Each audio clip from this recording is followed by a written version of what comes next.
ఎప్పుడు తోపుగారు ఇక్కడ హీరో అవడం మాత్రం నేను కొమ్ములేని రావు వాడు మనిషి అంతే ఏముండదు అందరూ నార్మల్ అంతే. హలో ఫ్రెండ్స్, ఈరోజు మనమైతే కిరణ్ అబ్బవరం గారిని ఇంటర్వ్యూ చేయడానికి గ్రీన్ పార్ హోటల్కి అయితే వచ్చేసాము. ఫ్రెండ్స్, నిజంగా చెప్తున్నాను, ఈ వీడియో అయితే చాలా ఇంట్రెస్టింగ్గా ఉండబోతుంది. ఈ వీడియోని ఎక్కడ స్కిప్ చేయకుండా చివరి వరకు చూడండి. జీవితంలో మీరు ఏదైనా సాధించాలంటే ఈయన ఇచ్చే మోటివేషన్ చాలా చాలా ఉపయోగపడుతుంది. మీరు ఎక్కువ మాస్ షోస్ చేస్తున్నారు కదా, సో చాలా బాగుంటుంది.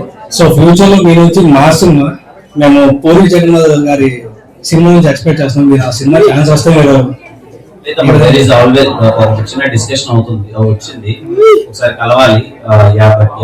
నాకు ఐ లవ్ యూ పూరి గారు, ఐ లవ్ యూ. అంటే నాకు వచ్చినట్టు అర్థం అంటే డౌన్ టు ప్రతోడు ఇలాగే ఉండాలమ్మా. మనిషి ఎప్పుడు తోపుగారు ఇక్కడ హీరో అవడం మాత్రం నేను కొమ్ములేని రావు వాడు మనిషి అంతే ఏముండదు అందరూ నార్మల్ అంతే. అలాంటి టైంలో అంటే మనకి సమ్ పర్సన్ అనేది ఉంటారు కదా సార్, వీళ్ళని ఇన్స్పిరేషన్ గా తీసుకుంటే మనకి బాగుంటుంది అని అలా ఎప్పుడైనా నేను అలా అయితే ఎవరు అనిపించలేదమ్మా. Maybe it's my journey. నేను తీసుకున్న డిసిషన్స్ నేను అనుకున్నది అప్పుడప్పుడు అవి నచ్చుతాయి నాకే. ఓకే, అలాంటి రిస్కీ టైంలో కూడా నువ్వు ఇలా వెళ్ళాలనుకున్నావు అనిపిస్తుంది. కానీ ఇన్స్పిరేషన్ ఎవరినో తీసుకో అంటే అదే అమ్మా, నేను ఏం బిలీవ్ చేస్తానంటే వేరే వాళ్ళని ఇన్స్పిరేషన్ తీసుకున్నాం అనుకోండి, ఎక్కడో సగంలో మనం ఆగిపోతాం. మనకు మనమే ఇన్స్పిరేషన్ గా తీసుకుంటే ఎప్పటికీ పరిగెడతానే ఉంటాం. ఇట్స్ బెటర్ మనల్ని మనం ఇన్స్పైర్ చేసుకుంటే. ముందు చాలా స్టోరీస్ వినాలని చెప్పారు, అసలు ఖచ్చితంగా ఈ మూవీ చేయాలని గల కారణం ఏమైనా ఉందా? అంటే ఇక్కడికి ఇప్పుడు ఇంతకుముందు వైజాగ్ వచ్చినప్పుడు లేకపోతే మా ఫ్యాన్స్ అందరినీ కలుస్తున్నప్పుడు ఏంటంటే వాళ్ళందరికీ ఎస్ఆర్ అంటే చాలా ఇష్టం. ఎస్ఆర్ నాకు తెలిసి దానివల్లనే నాకు కొంచెం గ్రౌండ్ లెవెల్లో బేస్ అనేది ఏర్పడిందని నా ఫీలింగ్. తర్వాత అది మళ్ళీ రాట్లే ఆ ఎనర్జీ. అలాంటి సినిమా అందరూ అడుగుతుండేవారు.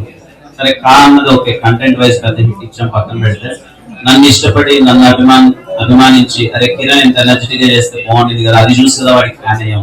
మళ్ళీ ఏంటంటే మిస్ అవుతుందని చాలా మంది అన్నారు, నేను విన్నాను. వాళ్ళ కోసం చేసిన సినిమా కంప్లీట్ ఎనర్జీ, కంప్లీట్. ఇప్పటి వరకు వైజాగ్ అయితే నా బెస్ట్ మెమరీ అది ఏంటంటే తమ్ముడు రాజవర్ రాణి గారి సినిమా అయిపోయిన తర్వాత నాకు అలాంటి రోల్స్ వస్తుండే. లేదు నేను ఏదో కొత్తగా రాయాలి, కొంచెం మాసీ కైండ్ ఆఫ్ స్టఫ్ చేయాలి, హీరోయిటిక్ సినిమా చేయాలని ఆలోచించినప్పుడు ఇక్కడ వైజాగ్ ఆర్కే బీచ్ లో కూర్చొని ఎస్ఆర్ ప్లాన్ నడుపుకుని స్టోరీ రాశాను. ఆర్కే బీచ్ లో కూర్చొని రాశాను. అది సెకండ్ హాఫ్ బిగినింగ్ 10 minutes అది హిలేరియస్ గా ఉంటుంది. అంటే నా సిచ్యువేషన్ ఐ లవ్ యూ చెప్తే దీనికి వస్తా, చెప్పబోతే అది చేస్తుంది.